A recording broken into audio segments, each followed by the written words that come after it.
Skin infections.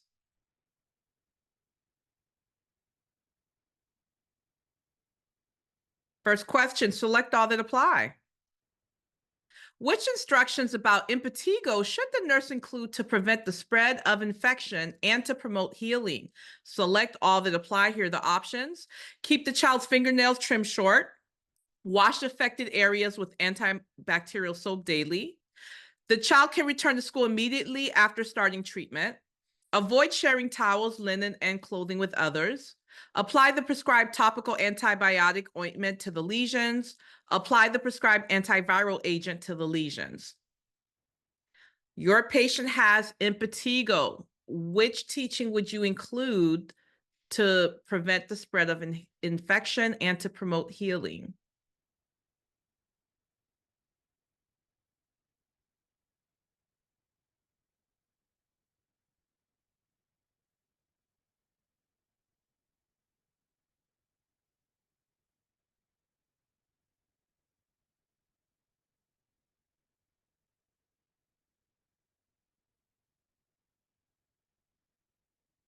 Okay, let's talk about this. Most of you guys got the first one correct. Keep the child's fingernails trimmed short.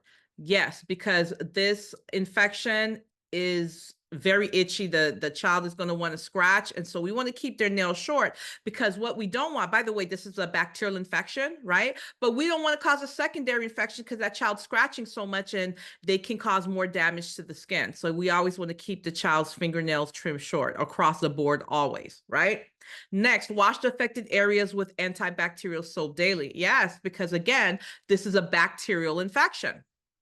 Next, I'm happy only 12 people chose the wrong answer.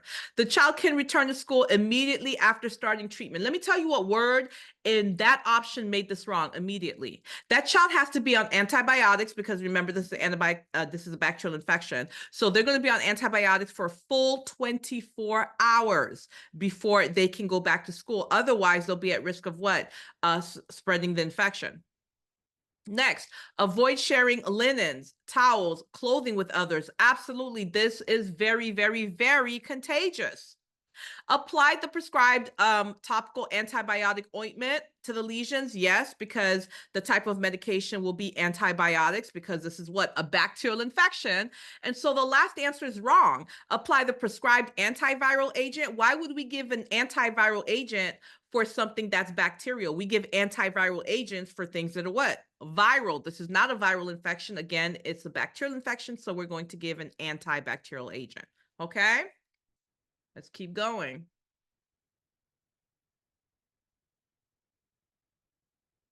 Which of the following treatments should the nurse explain to the patient as part of the management for herpes simplex virus 1? Here are your options. Antiviral medications such as acyclovir, topical antibiotics to prevent secondary infections, systemic corticosteroids to reduce inflammation, or antifungal medications for symptom relief.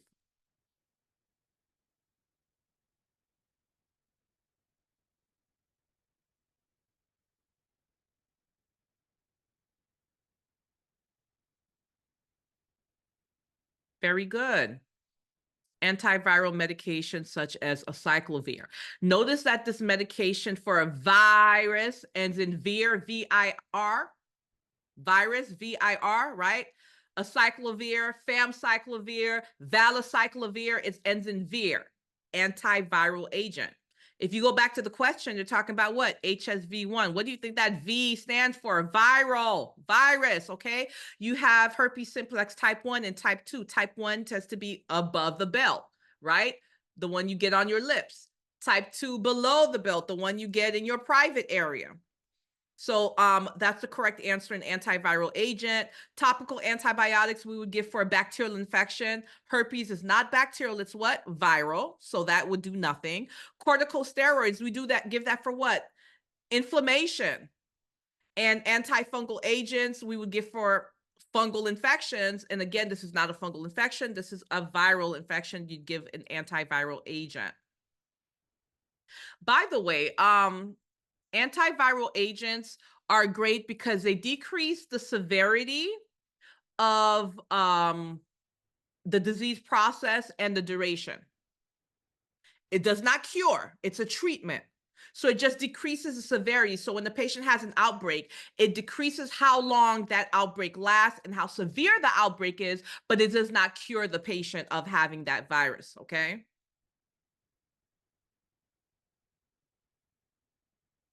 Select all that apply. Which of the following individuals would be at higher risk for development of shingles? Select all that apply. Here are your options. A 70-year-old with a history of chickenpox, a 25-year-old with no history of varicella, that's a chickenpox infection, a 55-year-old undergoing chemotherapy for cancer, a 35-year-old with a history of shingles 6 months ago, a 65-year-old who received the shingles vaccine last year, a 60-year-old with HIV infection. Who would be at greatest risk for developing shingles? Select all that apply.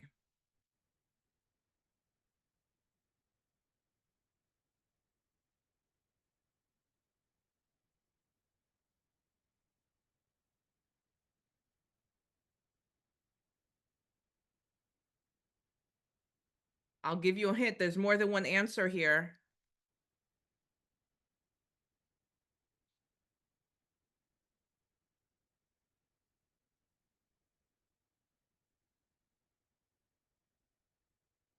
All right. The 70-year-old with a history of chickenpox, absolutely. Having a history of chickenpox does increase your risk because what happens, you have chickenpox and then it lays dormant in your body for decades.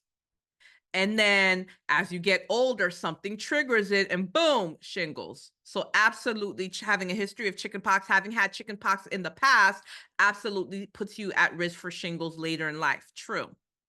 Next, a 25-year-old with no history of varicella, which is a chickenpox infection. False. Because if you have no history of chickenpox, then that would do the opposite. That would decrease your risk. Because again, remember, shingles, that's that chickenpox that was already in your body that you had before that lay dormant for all these years. Okay. And look how young this person is, 25. Next, a 55-year-old undergoing chemotherapy for cancer. True.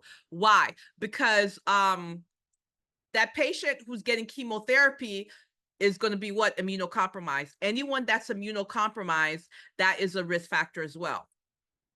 Next, a 35-year-old with a history of shingles 6 months ago. And here's what's so interesting. I'm so happy I chose this as an option. 91 of you guys said yes. Here's the thing. A 35-year-old that has a history of shingles 6 months ago, they would be at risk for a recurrence but not development. Development means you never had it before and now you have it. If you had it 6 months ago, that means you had it before. So you'd be at risk for a recurrence, not development. So false. Next, the 65-year-old who received the shingles vaccine last year. No, that's going to decrease your risk. Those who are not vaccinated will have an increased risk. And last, a 60-year-old with HIV infection. Yes. Why? Because if you have HIV, you're immunocompromised. Anyone that's immunocompromised, people getting cancer treatments such as radiation, such as chemo, patients with HIV, patients with AIDS, patients with what's that condition? Oh my gosh. Guys, what is the word for when your body's attacking itself? It's an immune disorder. Autoimmune disorders. Any patient with an autoimmune disorder, right? They're going to be immunocompromised. So anyone that falls in those categories that I just mentioned, they're going to be immunocompromised. So that increases their risk for shingles.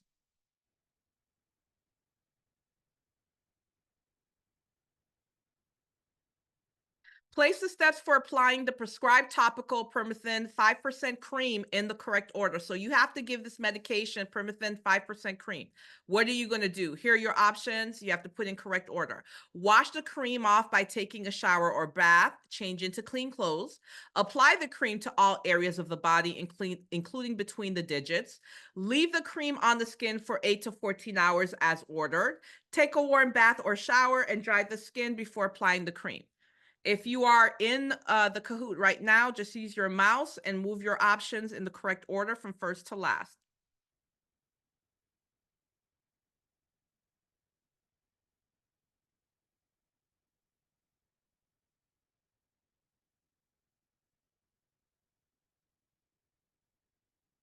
If you're on the live, you can just type in the colors. What are you going to do first, second, third, and fourth?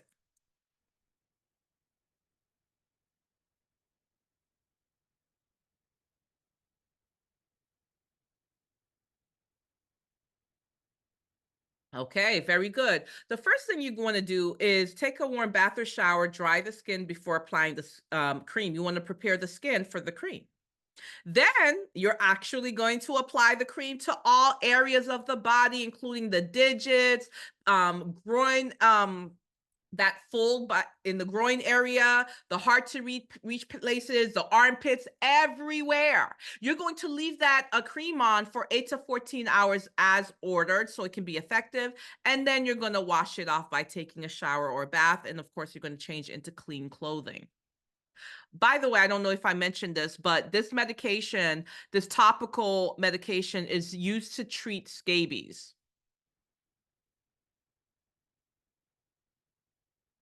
which is contagious as well. Select all that apply. Which of the following instructions should the nurse include about pediculosis? Select all that apply. Here are your options. Wash a child's hair with pediculicide shampoo as directed. Comb through the hair with a fine-tooth comb to remove the nits. Those are the lice eggs. Seal non-washable items such as stuffed animals in a plastic bag for 2 days. Wash all bedding, hats, and clothing in hot water. Children with lice should be kept out of school until all nits are removed. Check and treat other family members even if they are asymptomatic. Which one of these would you choose to include in your teaching plan about hair lice, pediculosis?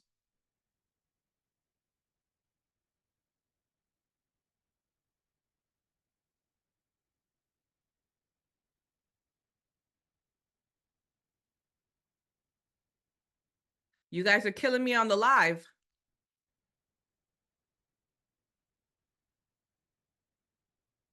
All right, let's talk about this. On the live, most of the answers I saw was all. All. Really? Let's talk about it. First one. Wash a child's hair with pediculicide shampoo as directed. Absolutely. By the way, whenever you see something ends in side, CIDE, that means to kill. So this is a shampoo to kill the lice. Absolutely true. Next, comb through the hair with a fine tooth comb to remove the nits. Absolutely true. But look at the next one. And I know what got you, but you guys didn't read the whole thing, or you just saw part of the answer was right and you ran to it. It says seal non-washable items such as stuffed animals in a plastic bag for 2 days. For 2 days. Do you think 2 days is enough time to kill all of those nits? Absolutely not. It's 2 weeks. And let me tell you something, guys. I'm telling you, NCLEX will trick you. They will give you a beautiful answer choice at the beginning, and one tiny little thing at the end will be wrong. Guess what? That one tiny little thing at the end that made it wrong makes the whole thing wrong. NCLEX wants to see, are you going to be a safe nurse, or you're going to be the type of nurse that says, oh, just one little thing, that's nothing, and then you end up killing your patient. Everything's a big deal. If the whole thing is not right, the whole thing is wrong, okay? Moving on. Wash all bedding, hats, clothing in hot water. True. And here's the crazy thing. I tell you guys all the time, when you guys are looking at your options, if you have no idea what the answer is and you see an all-inclusive word such as all, always, never, only, stay away from it, right? But this is one of the few times that says all, and it's true. Yeah. You need to wash everything that's been exposed to that patient, the bedding, the hats, clothing, everything in hot water. It needs to be treated. Next, children with lice should be kept out of school until all nits are removed. That is false. They just need to be treated. Once treatment has been started, they can go back to school. They don't have to stay out of school until all of the nits are removed. Treatment just needs to have been started. Check and treat other family members, even if they're asymptomatic. Absolutely. Why? Because this also is very infectious, and we want to make sure it hasn't spread.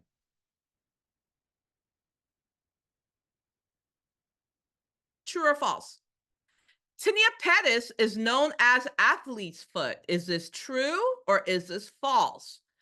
Tinea pedis as athlete's foot. True or false?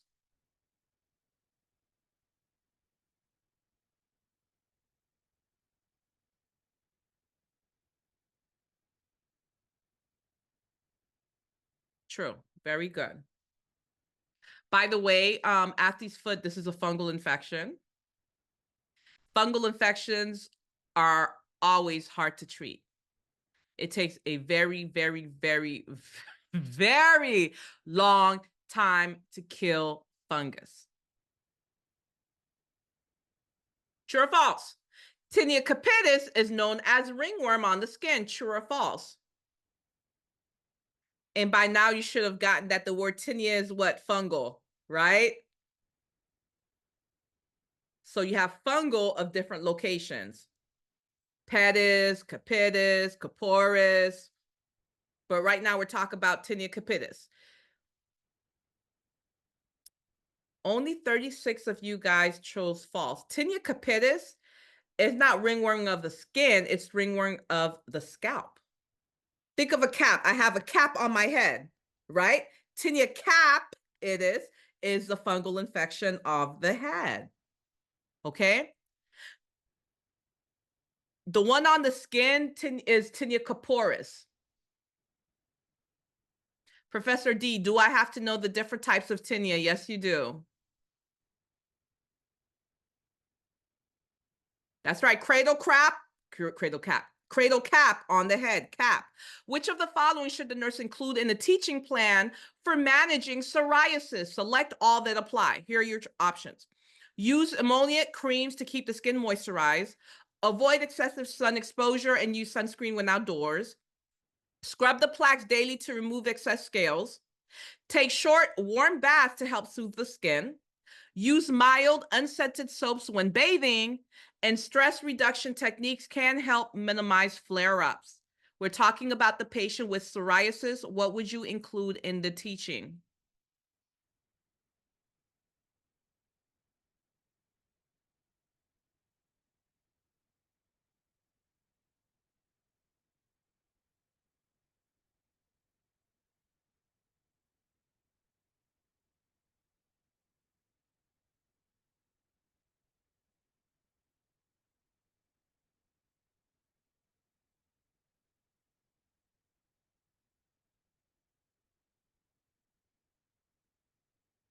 Okay, let's talk about it. Everything correct except for the orange. Use emollient creams to keep, well, first of all, before we even go over these options, let's talk about psoriasis. Psoriasis is a chronic, thick, itchy condition where the patient has silvery scales. Whenever you see that phrase, that verbiage being used, silvery scales, 90% of the time, what they're talking about is psoriasis. And here's what's so crazy, it's not appealing to the eyes, right? I wish I had a picture of it to show you what it looked like, right? And it's very itchy. So the person will be scratching all the time.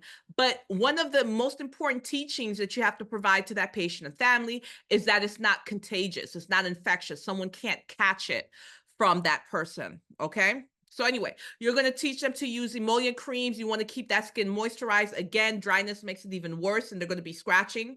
Next, avoid excessive sun exposure and use sunscreen when outdoors. Even if you weren't sure about this answer, that word excessive should have made you choose it because no one should do anything excessively, right? So that's a good teaching. Avoid excessive, as in too much.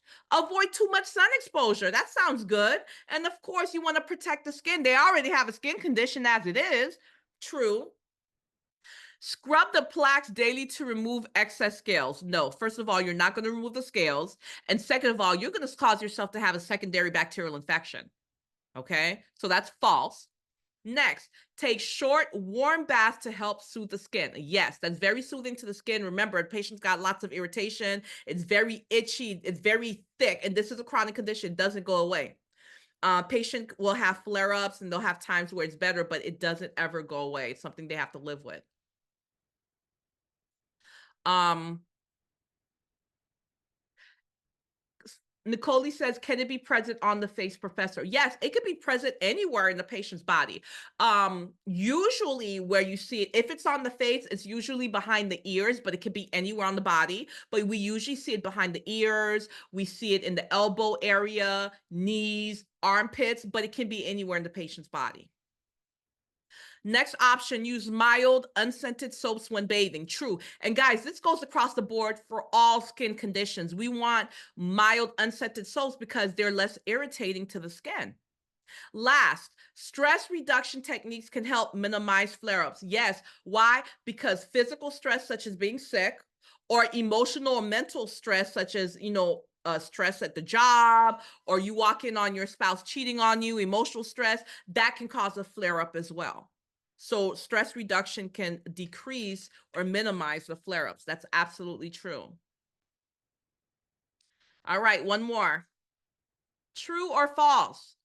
Atopic dermatitis is caused by an allergic reaction to environmental triggers and is not influenced by genetic factors. Is this true or is this false?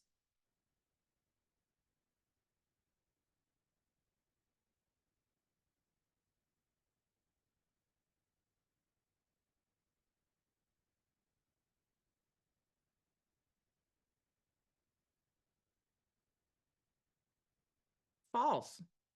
I can't believe how close this was. This is absolutely false. Yes, atopic dermatitis is caused by allergic reaction to environmental triggers. It could be to smoking. It could be the chemicals. It could be the irritants, allergens. Absolutely. But there absolutely is a genetic factor as well. What are we talking about? Eczema. Yeah.